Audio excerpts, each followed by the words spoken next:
যাদের হৃদয়ে আছে আল্লাহর ভয়, তারা কভু পথ ভুলে যায় না।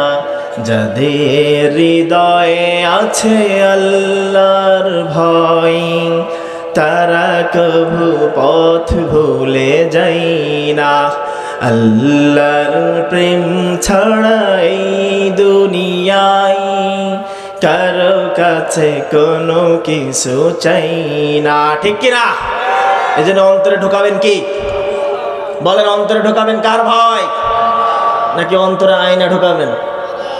অন্তরে আয়না বসানো যাবে? দয়াল বাবা এবলা কাবা আয়নার কারিগর, আয়না বসাইয়া দে মোর কলবের ভিতর। আহা, কলবের মধ্যে আয়না বসাবেন না আল্লাহর ভয় ঢুকাবেন? একজনের ভয় ঢুকাতে হবে, তিনি কে? আল্লাহর ভয় যদি আপনার অন্তরের মধ্যে থাকে,